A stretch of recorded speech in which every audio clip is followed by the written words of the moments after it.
good at? Okay, we just started the recording. Oh my goodness.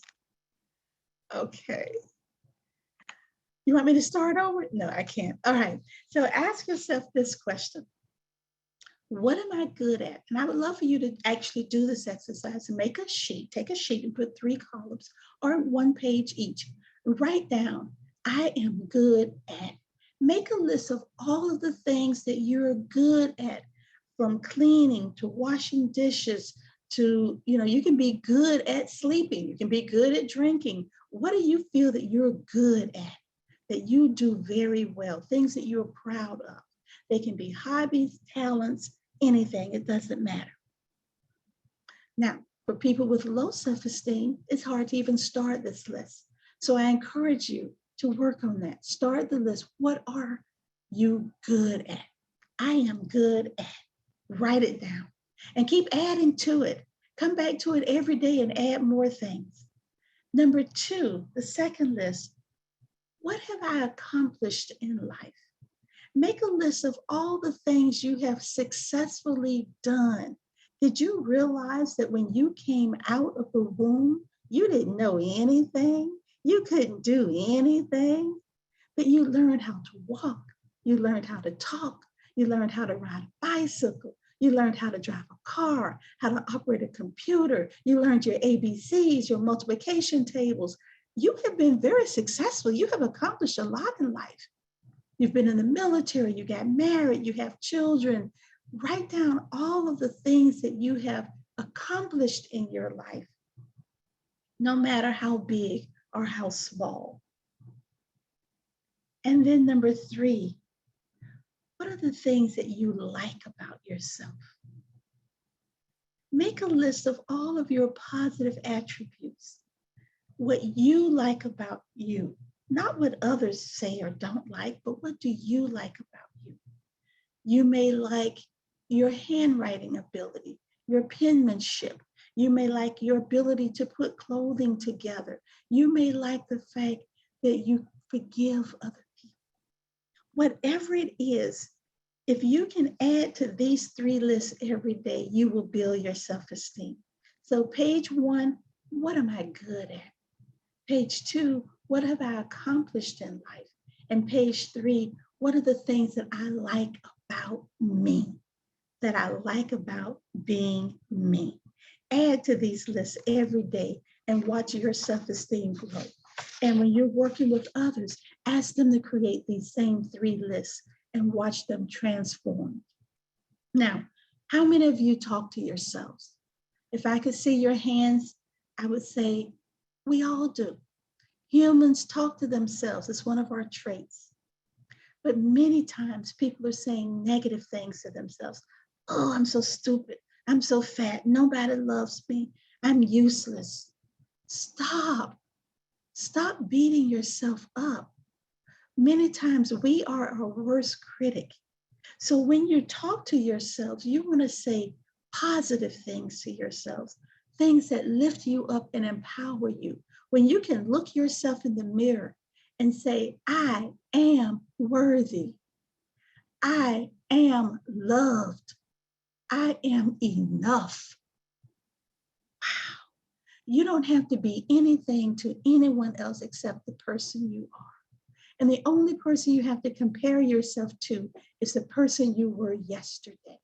Every day in every way, be better than you were yesterday. So when we talk about how we feel, a lot of it is caught up in our head. And unfortunately, we play some negative tapes over and over again. So you want to play those positive tapes, reinforce all the positives in your life. We may have failed at something, but that does not make you a failure. Life is about winning and no, not losing. Life is about winning and learning. And every time we make a mistake, we learn from that example. We know what to do differently next time. We have not failed. We have learned a valuable lesson. So that's the way you want to talk to yourself. Yeah, this didn't go the way I thought it would, but what did I learn that I'm going to do differently next time? Change your self-talk. Next, you want to learn how to appreciate being you. Do you realize that with the billions of people we have on this planet, there is no one out there exactly like you? There is no one with your DNA. There is no one who has gone through the experiences, every experience that you've been through. You are unique. You are special. You need to appreciate you. You are worthy of all that life gives you. So you want to acknowledge how good you are. Yeah, there have been some bumps along the way, but you are here today because you've made it through. You've survived the pandemic. Do you know how awesome that is? Hundreds of thousands of people have not. Almost 1 million people here in our country have not survived this pandemic, but you have. So you want to appreciate you and take special care to show others that you love and appreciate you. That means you take care of your body. From the outside, you make sure you look presentable at all times. And from the inside, you watch what you put into this temple. So junk in is junk out, garbage in, garbage out. So you want to make sure that you're putting good things in, taking care of you. You wash your face every day. You comb your hair. You put a smile on your face. You make sure your clothing is clean and appropriate. And you want to surround yourself with positive people who build you up, not tear you down. So first of all, appreciate you. Appreciate your body, and then be willing to take care of you no matter what. Many people say, oh, the grass is always greener on the other side. Well, if you fertilize your grass, it'll be greener too. Okay, so make sure you do things to take care of you. Now, we have life, liberty, and the pursuit of happiness. Life, liberty, and the pursuit of happiness, which means everyone can choose to be happy. Every day you wake up, you have a choice. You can choose to be positive or you choose to be negative. You can choose to be happy or you choose to be miserable. Now, I'm not making light of the fact that there may be some chemical imbalances out there, some other things going on. But in general, we have a choice every day. So you want to make sure that you're looking for the things that bring happiness into your life. What makes you happy? Jot it down. Is it a kitten? Is it a puppy? Is it a newborn baby? Is it watching the sunset or the sunrise? Make a list of all the things that make you feel happy about you and put your happiness as a priority on your to-do list. Because so many times we're so busy taking care of everyone else, we forget to take care of ourselves. Your happiness is important, so put it on the list. Gratitude is an awesome thing because when we are thankful for what we already have, then the universe supplies even more. But when we don't appreciate what we have, then even that can be taken from us. So you want to make sure that you put happiness as a priority in your life. Now, here are some simple steps that you can take. If you're struggling with self-esteem, if you're struggling finding that happiness in your life, identify some issues. Identify some situations that are not working well for you. Things that get in the way, people, places, or things that get in the way of your happiness, that get in the way of you feeling good about yourself. Identify them so that you can work on them. Number two, become aware of your mental thoughts, your beliefs about you and about life. Life doesn't happen to us. Life happens through us. So we all are going to go through some things in order to grow through them.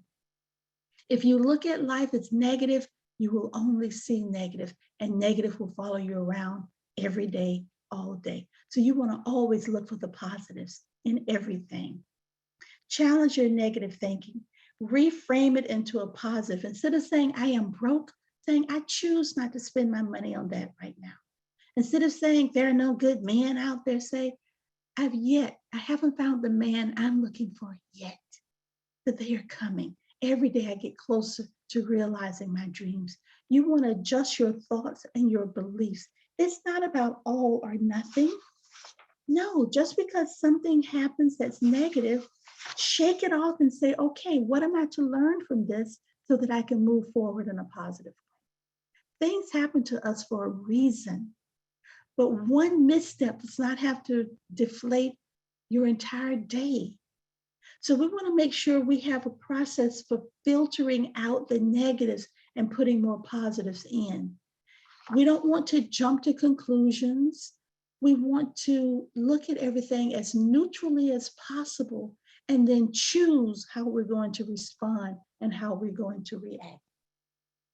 When you adjust your thoughts and your beliefs, you use positive statements. You say, it's okay. This too shall pass.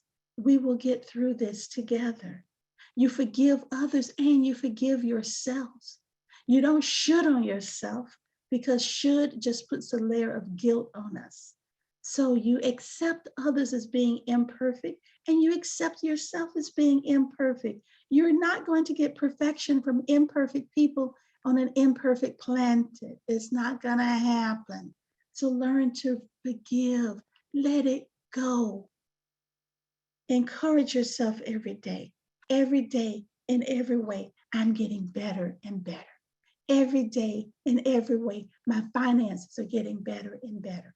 Every day in every way, my relationships are getting better and better. My health is getting better and better.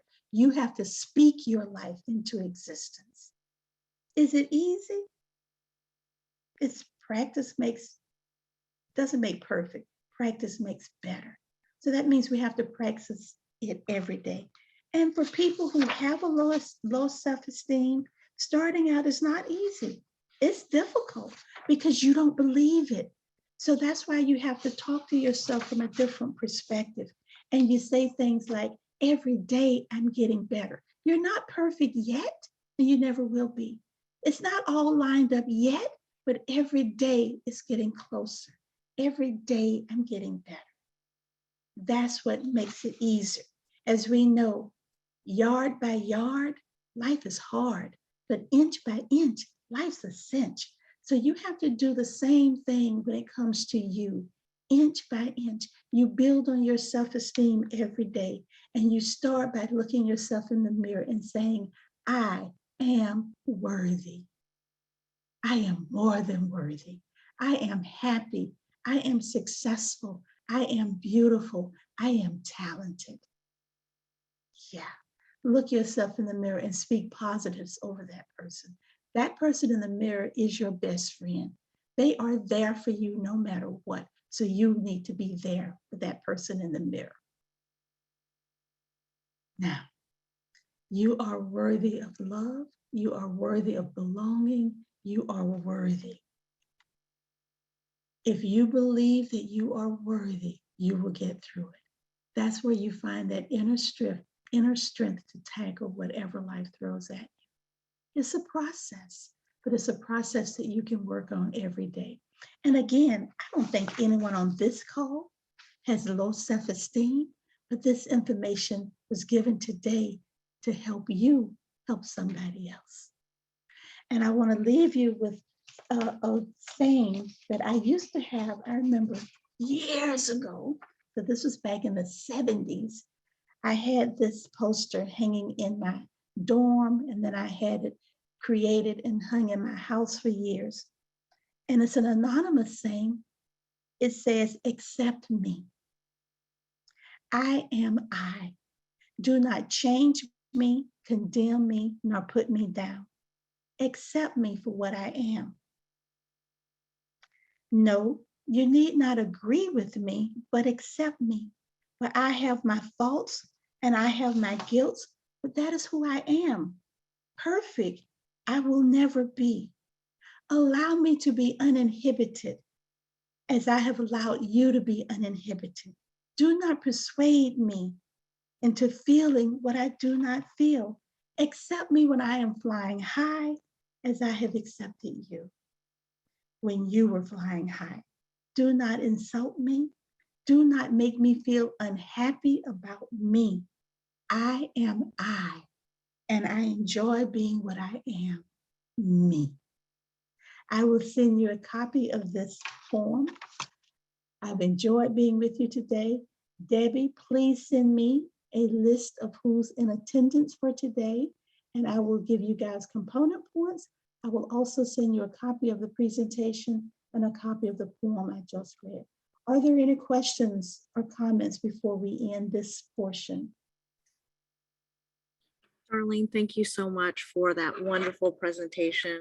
I will, for myself, I know I will be using many of those things that you shared with us. I definitely have, where I can ruminate on things that just, can bring me down. But thank you for sharing with us how we can be our better selves. And by being our better selves, we can help our students who we mentor. So thank you. Does anyone have any questions? I don't have any questions, but I do want to say thank you so much, Darlene, for sharing your knowledge with us. And I'm quite sure there's everyone will have some takeaways to make their life a lot better. Thank you. Thank you so much. I also had a comment, but I don't see the raising my hand icon. That's okay. You're speaking right now.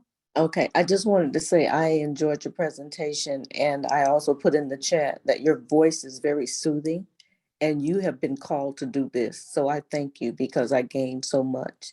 So thank you so much for being who you've been called to be. Thank you. I'm just a vehicle. I am just a vehicle. But thank you all so much, and thank you for what you do. You make a difference in so many other people's lives. So thank you so much for what you do. All right, everyone, I'm going to sign off. Have a wonderful day. Thanks, Darlene. Lisa, I'm going to turn this back over to you, and Yep. we'll head into breakout rooms. Thank you. Bye, Darlene. Thank you so much. Have a good day. All right, so I know at the beginning we weren't being recorded, so I'm going to repeat again to what we're going to do right now. So part of the reason Debbie and I reached out to Darlene is we felt at this point in the year there's a little bit of talk of like closure and how to deal with your students as you're talking to them, but as part of our mentor training, we always go deeper into high self-esteem, low self-esteem, and I think it's important to really have a good understanding of how that can look and ways we can change it. And Darlene kind of touched on this, but even the most self-confident of people can have something happen to them, whatever it is in their life. As adults, we know maybe something potential, with relationships, whether it's loss of job, whether it's a health problem, and kids also pick up on that. So it's like a constant reminder that when we're meeting with children, they might be having struggles of their own, or they might be experiencing through their parents, things that are happening, heightened anxiety, different things like that. So I think it's important when we come into sessions, as Darlene said, to always be working on us, like she called herself a vehicle. I've heard her say that before. I like that. I know somebody else said calling. I really like those words because I do think that's a purpose that we're serving. And I always feel like when we're going into conversations like this, we have to be our best self. Because we're really there with the kids and the kids pick up on it. So a couple of the things I'd like you guys to discuss in breakout rooms is take some time to reflect with what Darlene said and how do you think you can be your best self? So maybe if there was one point that really resonated with you as she was speaking, Debbie said, some things that she kind of wanted to work on. And I'm really kind of looking for that because it's like, again, we're people, but we bring things into our sessions. And the second is, with some of the things that we've talked about today and what Darlene presented, how are you going to work that into your sessions? And ultimately, how is that going to impact the students you're meeting with? What are some things that, and again, I think you could take this question a couple of ways. For those of you that are meeting with the same student you have been all year, some of you might be having the reaction right now where you're kind of picturing your student in your mind, and maybe some things have come up or that student has shared something. So some of the things that you've learned today, that how you could apply that individually to the sessions that you're having. or perhaps you're somebody that's new to the program or maybe you're switching students kind of thing. So just a general kind of idea or talking point as you're meeting with students. What are some things that you learned today that you could bring into the sessions that could really strengthen your mentoring sessions and have a positive impact on the students? So Debbie is going to put each of one of us from the Office of Strategic Partnership into your breakout rooms. And she's going to assign you rooms to talk about your reflection, and we're going to stop recording. Again, I like to stress that when you guys go into these breakout rooms, this really is, I don't want to say private, but it's not being recorded. So whatever you want to share, please feel free to do so. We'll probably take about 10 or 15 minutes, then come back and we can share what the different groups talked about. So Debbie, if you could go ahead and do that, please. And